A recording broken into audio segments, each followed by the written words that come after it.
5 বছর পর নিজের দেশের মাটিতে এসে পা রাখলাম, কিন্তু হঠাৎ করে আসায় তাদের জন্য কিছুই আনতে পারিনি। এই পৃথিবীতে আমার আপন বলতে কেউ নেই, শুধু আছে বাবা আর ছোট্ট একটা ভাই। মা তো অনেক আগেই চলে গেলেন না ফেরার দেশে। তো কথা হচ্ছে, আমরা প্রবাসীরা কত কষ্ট করে টাকা ইনকাম করি, সেটা আজকের গল্প দেখলেই বুঝতে পারবেন। সমস্যায় আছি, এর জন্য আর সরাসরি চলে আসলাম।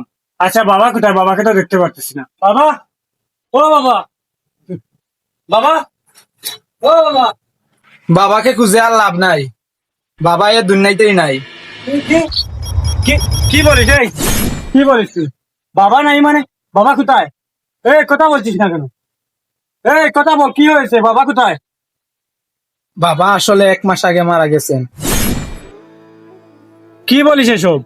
মারা যাওয়ার আগে ওনার শেষ কথা ছিল, তোমাকে যেন ওনার মারা যাওয়ার খবর না জানাই। তুমি কষ্ট পাবে এজন্য। তুমি আমাকে মাফ করে দাও ভাই।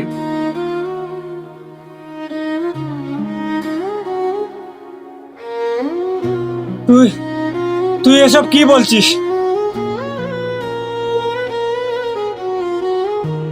একজন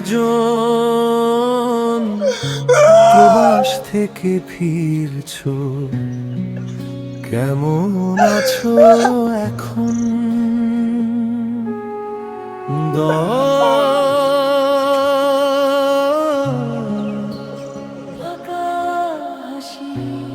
ভালো আছি ভাই, ভালো।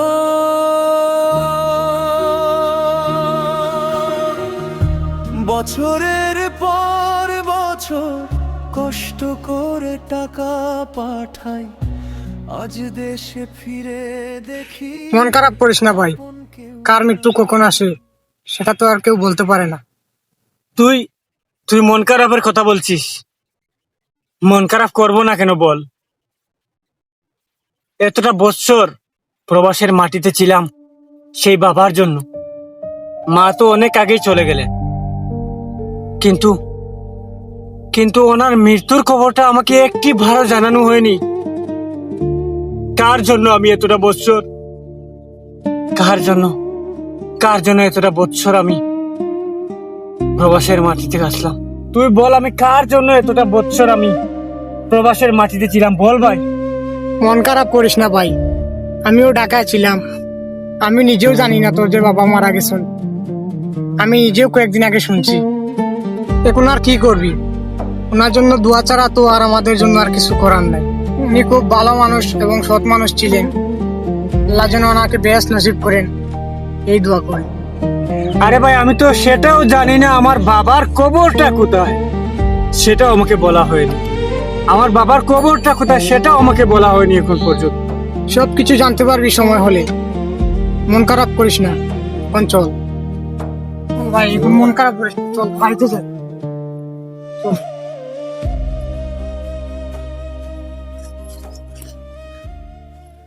কিরে, শুনলাম নাকি জায়েদ ভাই দেশে আসছেন? দেশে আসছে তো কি হয়েছে? না, শুনলাম ওনার বাবা মারা যাওয়ার খবর নাকি ওনাকে দেওয়া হয়নি। ওদের তালবাহানা তুই বুঝবি না রে ভাই। এখানে তাল বাহানার কি দেখলি তুই? তুই এদের সাথে চলাফেরা করিস না, আমি এদের সাথে চলাফেরা করি। আমি জানি ওরা কিরকম মানুষ। খারাপের দেখলি কি তুই? ওরা কিরকম মানুষ? ভাই তুই এখন পেশাল করিস না তো, চল আমরা যাই। আচ্ছা চল চল চল, তোর সাথে পেশাল বাড়ানোর আমার সময় নাই।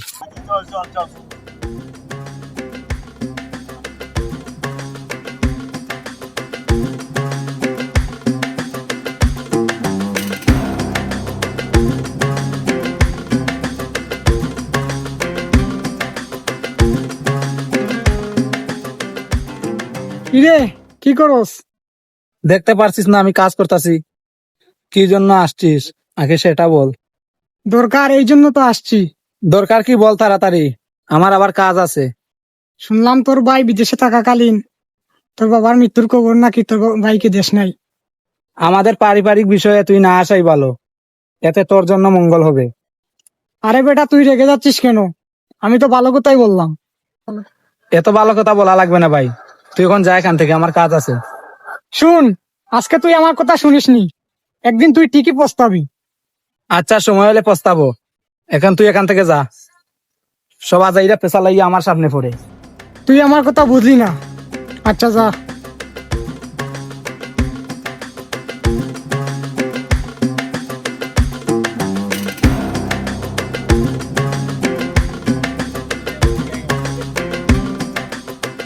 আসসালামু আলাইকুম ভাই। ওয়ালাইকুম আসসালাম। কি রে, তোর কি অবস্থা? কেমন আছস? ভালো আছি ভাই। কি যেন শুনলাম আপনার বিষয়। কি বিষয় একটু বুঝিয়ে বল। এ আমার তো কিছু মনে পড়তেছে না। না, আপনার বাবার বিষয়, এই কথাই শুনতে চেয়েছিলাম। ভাই দাঁড়ান।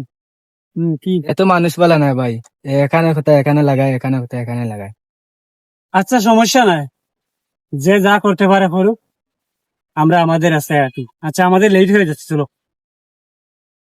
তাই নিয়ে যাচ্ছিস? জাহাদ ভাই বলছেন একটা বিজনেস স্টার্ট করবেন, এই জন্য তোকে নিয়ে যাইতেছি। ও ভাই তুমি এখানে কি করতেছো? না রে, এই তো বসে আছি। তুই এখানে কি মনে করে? না, একটু কথা ছিল তোমার সাথে। আচ্ছা বস, বসে কথা বল।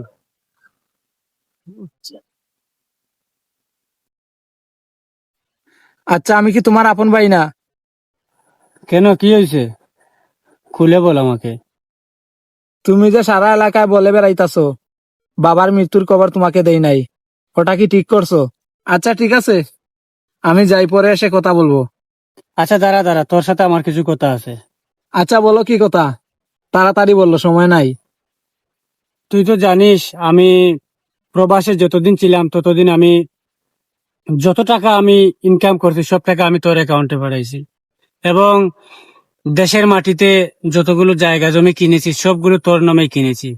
এখন যেহেতু যেহেতু আমি আর প্রবাসে যাব না, দেশে একটা বিজনেস করব, তাই আমি চাচ্ছি এই যে আমার টাকা আছে, এখান থেকে আমাকে টাকা দিবি, আমি একটা বিজনেস করব। তুই কি বলিস? এখন আমি টাকা কইতনে দিব? যা টাকা দিছ সব সংসারের তলে আর বাবার ওষুধের তলে লাগিয়া গেছে। আর জায়গা জমির কথা ভাই, আমার জমি আমি কাউকে দেব না। তুই এসব কি বলতেছিস? আমি 5টা বছর আমি প্রবাসের মাটিতে ছিলাম, যা টাকা ইনকাম করছি সবই তো আমি তোর অ্যাকাউন্টে দিয়েছি, আর জায়গা জমি সবকিছু তো তোর তোর নামে আমি করে দিয়েছিলাম। আমি ভাবলাম আমি দেশে আসার পরে দুই ভাই একসাথে ভাগাভাগি করে নেব, দুই ভাইয়ের ভবিষ্যৎ আছে, এই কথা চিন্তা করে আমি তোর নামে আমি জায়গাটা লিখে রাখলাম। এখন তুই বলতেছিস এই জায়গা তুই দিবি না, এই জায়গাটা তো আমারই। এখন আমাকে না দিলে আমি কি করব বল? আমি তো আর প্রবাসে যাব না, এখন আমার টাকা দে তুই। ভাই এসব বইলে আর লাভ নাই, আমি আমার জায়গা জমি তোমাকে এক নখ পরিমাণও দিব না। তুই এসব কি বলছিস? তুই যদি আমার জায়গা জমি না দেস তাহলে আমি কিন্তু পঞ্চায়েতের মানুষ ডাকবো, সাথেও যদি না হয় আমি কিন্তু আইনের আশ্রয় নেব। তোমার যা ইচ্ছা তাই করো, এতে আমার কিছুই যায় আসে না। আর এসব আজাইরা ফেসাল আমার ভালো লাগতেছে না, আমি এখন যাই। দাঁড়া, এই দাঁড়া, তুই কিন্তু ভুল করতেছিস।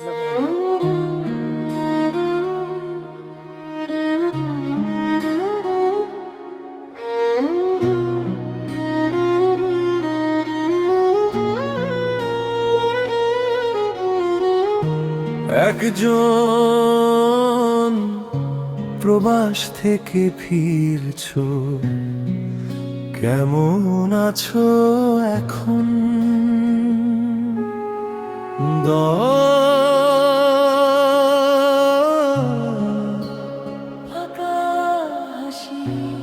ভালো আছি ভাই,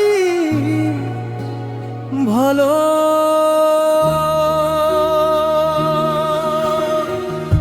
বছরের পর বছর কষ্ট করে টাকা পাঠাই, আজ দেশে ফিরে দেখি আপন কেউ নাই। যে ঘরটা বানালাম সে ঘর আজ অচেনা, সবাই শুধু চায় আমার শেষ সঞ্চয়টা ছেঁড়া। চোখে স্বপ্ন ছিল দেশে ফিরবো শান্তিতে, কিন্তু ফিরে দেখি ঠকানোর ভিড় চারপাশেতে।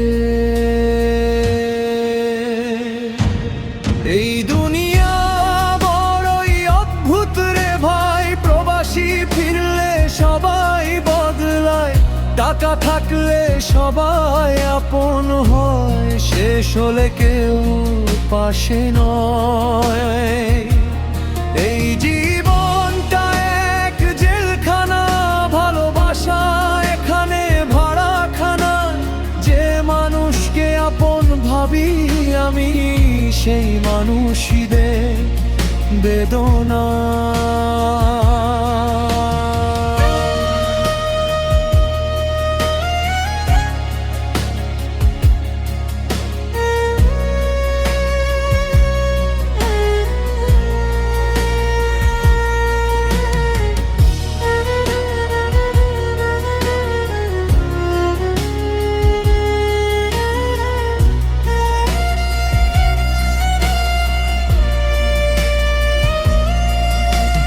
বন্ধুরা ডাকে চল ভাই আড্ডা দে, আড্ডার শেষে শুধু বিলটা আমার হয়। রক্ত ঘামে বানানো টাকা আজ লুটে নে সবাই। আমি শুধু তাকিয়ে থাকি নীরব কান্নায়। মায়ের হাসি মনে ছিল ফিরে পাবো বলে, কিন্তু তারাও এখন ব্যস্ত হিসাবের খেলে।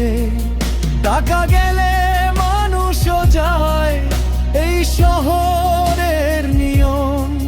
প্রবাসীর জীবনটা শুধু কষ্টেরই সঙ্গী। এই দুনিয়া বড়ই জালিম রে ভাই, প্রবাসী ফিরলে কেউ আপন নয়। স্বপ্ন দিয়ে বানানো এই জীবন আজ শুধু ভাঙা সনদ।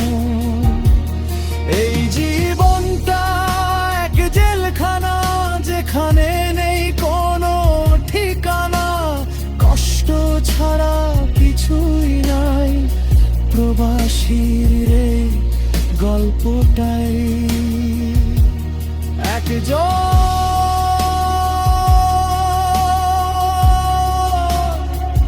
প্রবাসে কি সুখ আছে